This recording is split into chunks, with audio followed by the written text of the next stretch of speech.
it is my pleasure to spend a few minutes today with a dear friend, an icon in the world of fashion for, we'll say, at least a couple decades and more. And 40 years. And certainly an icon in the world of wellness. So I'm so thrilled to have a few minutes with you, Elle, to talk about, your wellness journey and what you have done for yourself and how you've inspired others and how you've created this fantastic company that helps people all over the globe. So thanks for taking the time to join me today. Gilles, thank you so much. And I am so happy to be here today via Zoom. Welcome to the Wellness Conference. I wish I was there in person, but I'm so happy that I get a chance to share with you today some of the wisdoms that I've learned around wellness through my own experience, really. And I always love speaking with Gilles. We go deep and we go long back. So let's get right to it. The path to wellness, your path, anybody's path. This path to wellness for many has a starting point because some people really don't understand it. So this path, where does it begin? Yeah, that's such a good question. And I believe the path to wellness begins with the commitment to be well. I mean, that's the first thing. You have to recognize that you want to repair something within your well-being and then take the necessary steps towards it. And so really, making that self-loving choice to heal is the first big step. And sometimes we don't even recognize that we're out of balance. And a lot of people sort of think about, okay, so what do we do for wellness? And for me, it's really a question of committing to what rebuilds your wellness, but also withdrawing your energy from what denigrates your well-being. And so often we talk about, I've got to do this, I've got to do this, I've got to do this. But often it's sort of the peeling back, not putting your energy or not participating in the habits that break down your well-being. And so, empowering and focusing on your well-being or what enhances wellness rather than feeding your illness. And, that's a very kind of fine tune that a lot of people don't realize that they have the power to heal. I mean, we are innately well beings, and any choices that we've made towards wellness or towards illness has been our choice in our lifestyle, usually. And so, look, there's some practical things that, that I do on the path to wellness is, nutrition. That's the number one thing for me. I think it plays a huge role in our well-being. Supplementation can really help because modern farming has depleted our soils from the nutrients that we need, and often we're malnourished. We don't even know it. So good, clean supplementation is extremely important, which is the reason that I started Wellco, was that I found myself on my own well-being journey, having found myself listless, dry skin, dry hair, inability to sleep well, sugar addicted, adrenally stressed, inflamed. And I realized that a lot of it had to do with the fact that I was taking synthetic vitamins and they weren't working for me. And my body wasn't absorbing them, wasn't recognizing them as natural. And I was malnourished, and it was affecting everything, my hormones, everything. And so once I kind of rebalanced the absorption of minerals into my body, and it was that simple, it was a 30 days between me feeling really like at death's door and to feeling completely revitalized. It only took 30 days. And that was really the beginning of Wellco.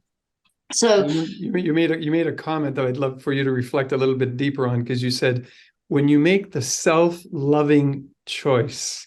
Yes. That's a powerful statement right there. Can you go deeper with that? Well, it's recognizing that well-being is our natural state. It's recognizing that we are worth it. And our lives become more fulfilled, and we become more enriched when we have the energy to live our life to our purest, most beautiful optimum. And, anybody who hasn't been well knows how difficult it is to actually express yourself in your full power when you're not feeling well, and beauty, actually, and be able to contribute the most in our lives. So recognizing that we have the capacity to be well, that it is our natural state, and that we can make choices in our life that either feed our wellness or feed our illness, and to choose the things that actually amplify and magnify our greatness, is really the way to go. And it can be very simple. You're absolutely right. It's not complicated at all. And, the attendees at this conference and so many conferences around the globe, they're all at different levels of wellness. And, I think that everybody shows up at these conferences wanting to be healthy. What would your advice be to them other than make a conscious, loving choice to make better decisions? For yourself? Yeah, well, everybody has a unique journey to wellness and to well-being. And so what works for me may not work for other people. And I think the fact that, people want to be well shows that there's a benefit to it. So we recognize that actually being well is actually our optimum desire. And everybody has a unique way of getting through that path. And there are common principles, I believe, that that can help us navigate that path. And the first one is, as I said, is the belief or the understanding or the knowing that our natural state is wellness. Anything other than that is not natural, and it's been either environmentally, it's nutrition, it's environment, it's epigenetic. We feel so often we say, oh, well, it's in my genes. Well, they always say, obesity, for example, it's often family habits that are passed down. And it's not truly genetic, but it's more epigenetic, which genes are actually turned on based on habits. Exactly. Right. And many of the modern day illnesses that we have, we're finding that it is epigenetic. And I feel that we're also, what I've noticed in my business is that people have separated the physical well-being from the mental, emotional, and spiritual well-being. And they're trying to treat them separately. In fact, everything needs to be treated together. So our emotional well-being, our spiritual well-being, and there's been a lot of medical papers that have proven this, that when we can find balance with that, our physical ailments or dis-ease will come into alignment, and we find ourselves in a more natural state of well-being. So we can't separate emotional, physical, spiritual, and mental well-being as being compartmentalized and separate. And when we recognize that we are not only connected to all those areas of our well-being, but connected to nature, connected to each other, connected to our community, connected to our higher selves, our inner sense, our inner knowing, when we start making connection part of our wellness journey, is where I see the biggest improvements in people's well-being. Because you're absolutely right. We've talked about it certainly through my education in the chiropractic world. We've always talked about, physical, mental, spiritual well-being cannot be separated. They're all coming together. And the decision you make in one part of your life affects the decision in a different part of your life. What you put into the body, is going to create a sense of either wellness or non-wellness or illness, if you wish. But when you eat well, you feel better. When you think well, you digest better. When that happens, the communication between your brain and all of your cells is improved, and therefore your physiology is enhanced. And so you can't separate any of those. So that's a beautiful statement to make, because that is the reality that we live in. And those who have not discovered that path to wellness think it's a compartment. I can focus on my diet, but I can have a horrible mental health. They don't work inseparably. And I think as chiropractors, the chiropractic community understands energetics within the body. And so, thoughts and feelings and emotions and spirit are all energetic messaging. And so, when we can find alignment with that, when we can find an understanding that everything is connected, we have a quicker path, a more streamlined path to finding the root cause of whatever it is causing our non-wellness. Yeah, because what you said, I mean, for you, it was like a 30-day path. Of course, it's continued, but you saw changes in the first 30 days. Yes, I did. And I started taking what is now called the Super Elixir at Wellco, which was the product I was taking, which I actually formulated with a nutritionist in London. 50 ingredients, adaptogens, vitamins, minerals, and an anti-inflammatory green powder that I took every day. When all 11 systems of my body started to become nourished, and the acidity in my body went down, the inflammation in my body went down very quickly with the cell turnover of our organs, I really felt like I hadn't felt like that in years. And I couldn't believe that it only took 30 days of consistent changes. And there were not very many. I went to bed. I had a kind of a sleep protocol about turning off my phone, red light, making sure that I didn't have blue light, and that was asleep. I would get up in the morning. I had a more plant-based diet. I would take my greens every day. I would hydrate more than I had been hydrating. I'd get some sunshine, 20 minutes a day, do some movement outside, 5 sun salutations. I made a conscious effort to laugh more because I know that increases the immune system. And simple things in movement. I was jumping on a rebounder 5 minutes a day. So it doesn't take a lot. It's not like a huge program that we require, but sticking to it every day for 30 days and more, for me, in my case, it's been 8 years, but has been the difference between seeing a change and not seeing a change. And so for anybody who's kind of wanting to start a program, I always say to people, keep it simple, and do it in bite-sized pieces, but keep it consistent.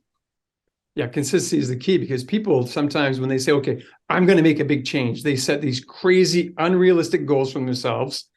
Yeah. So what other advice, other than what you've said, which is, golden little nuggets of information you've been sharing, other than that particular advice, what other advice would you give to people so they could set appropriate goals as it relates to achieving their wellness and then maintaining their wellness, which, as you said, you've maintained yourself for 8 years because you stayed on your habits. Yeah, and I adapted them as my body changed, as my situation changed. If I'm traveling more, I've got a kind of a tweak it.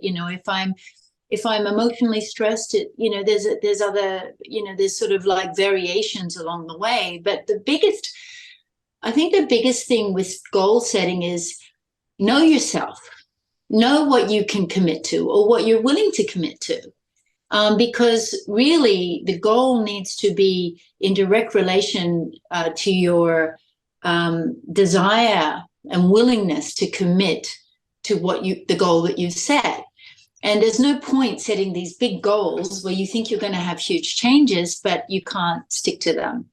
So I remember for myself, I set myself such a kind of rapidly, descending list of things that I was going to do for myself. And then I ended up having to kind of keep it very, very simple, do it in bite-sized pieces. If I wanted to jump on the rebounder for 10 minutes a day, I might do 5 minutes in the morning and 5 minutes at night. If I wanted to have a red light infrared sauna, rather than saying, okay, I'm going to do it every night, I would do it every other night. And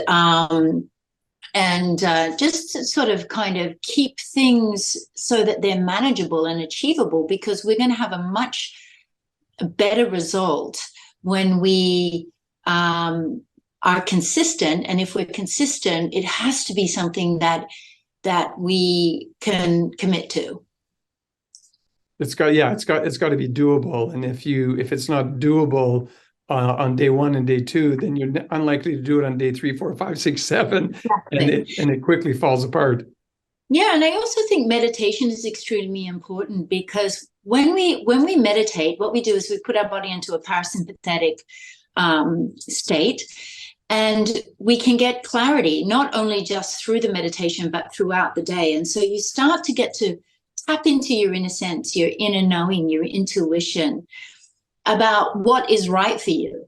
And you know, so I think clarity is a byproduct of meditation. And when you have the clarity of understanding what it is that you feels right for you, then it makes it much easier to decide which of the enormous amount of things that we got, tools that we have to choose from in the bio-tweaking community. And people often call the community the biohacking community, but I call it the bio-tweaking, because the thought that we could hack our body's natural brilliance, and, you know, we can outthink of ways in order to, you know, optimize our health is absolutely preposterous to me. So, but I do think we can tweak some of the things that we do, knowing that they bring us better health. Simple things: hydration, movement, laughter, love, clean water are some of the things that, you know, they don't cost anything. 20 minutes of sunshine, grounding our feet on the ground, exchange of those negative ions. And yeah, it doesn't have to be an expensive, laborious program. But I can guarantee if people are not doing grounding, for example, a day, or enough water, once they start doing that, they will see huge changes just in those two things. And it happens dramatically and quickly. I agree with you, because I've experienced, I've been on a wellness journey, off a wellness journey, on a wellness journey, and now I'm like on the wellness journey for like 2 decades now. And it is. And now you're running races, swimming races. And I know, absolutely crazy what we can do when we really do take good care of our bodies. And I know that you've spent a lot of time, you've spent a lot of energy to be healthy. What can you tell the people listening in about some of the challenges you may have faced along the way, and then the rewards really of focusing on making good wellness decisions? Well, let's focus on the rewards, because I live in the solutions. The reward for being on a wellness journey is being well. And nothing feels as good as having that vitality and sense of inspiration every day. And being able to tap into that sort of inner strength and well-being that you get from being well. You know, I know when I haven't been well, it's been very difficult for me to feel inspired. I don't even have a libido, you know, and that's like, I feel like I'm just numb. So, you know, the reward for being on a wellness journey is being well. And also my career depended on beauty. So 40 years in the fashion industry, and now with my own wellness company, WellCo, as you know, you know, the aspect of beauty is extremely, and has been extremely important to me. And I mistakenly thought when I was younger that beauty relied on youth. And what I've understood, I'm now 60, turning 60, that beauty actually relies on well-being, on wellness, emotional, physical, spiritual, and mental well-being. And, you know, there was that old paradigm that the only way you could be beautiful is if you were young. Well, I believe that beauty is really not just skin deep, you know, it's soul deep. And it comes from that inner attractiveness, that inner essence, that inner charisma and charm that exudes from you, that happens when you're well. It's like you become a light spirit, and people see that and they find that attractive, rather than looking sort of at the kind of more traditional things of, you know, she's got blonde hair and she's got blue eyes and she's in shape and all those kind of things. And so, you know, when I was younger, I used to think wellness equaled fitness. And so I'd work out and I'd look at my weight and I'd measure myself. And I was thinking, oh yeah, I'm on a wellness. We didn't even call it wellness in the 80s. It was fitness. Right. Exactly. And now I've realized, oh my goodness, it is so much more. And it is this 360 perspective. And there is no separation with just physical well-being and mental well-being, as we've spoken before. And the other thing that I think is really interesting, what I've learned, perhaps the hard way, is that we've got to get to the root cause of anything.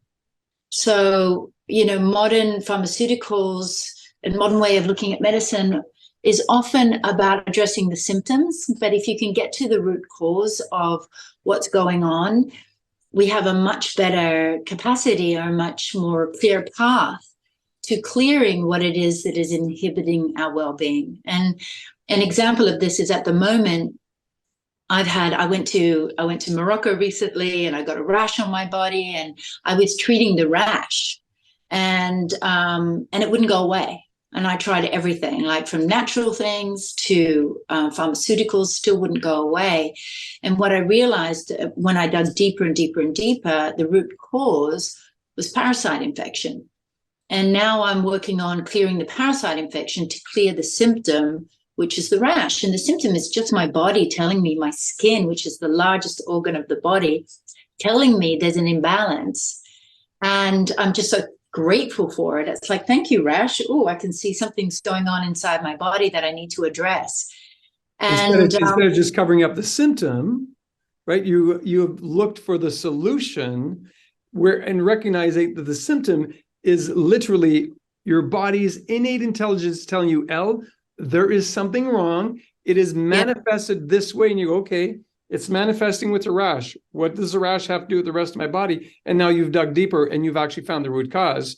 People could go years always trying to treat the symptom and never getting to the cause. Absolutely. And that's the beautiful thing, that there's so much information now. We've got so many wonderful resources and tools to go deeper, to look at the root cause of whatever it is that is disturbing our optimum well-being.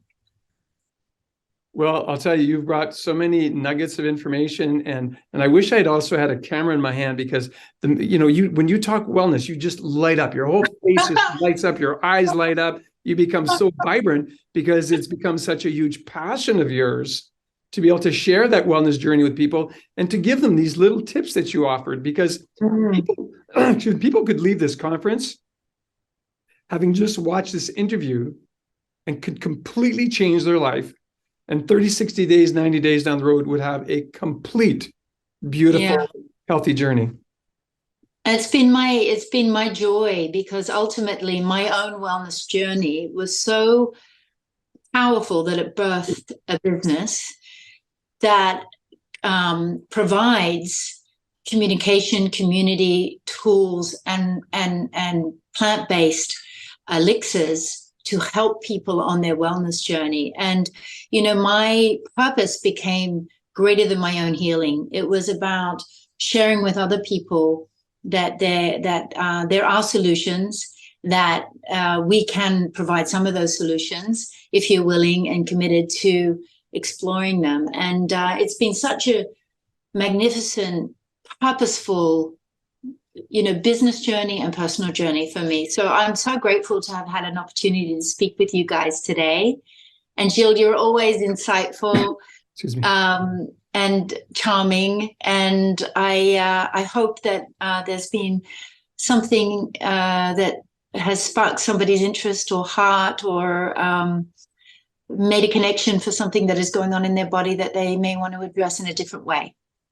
Well, thanks so much for joining us. You're always a pleasure to speak with, and certainly you brought a lot of insight to the audience that will help them on their wellness journey.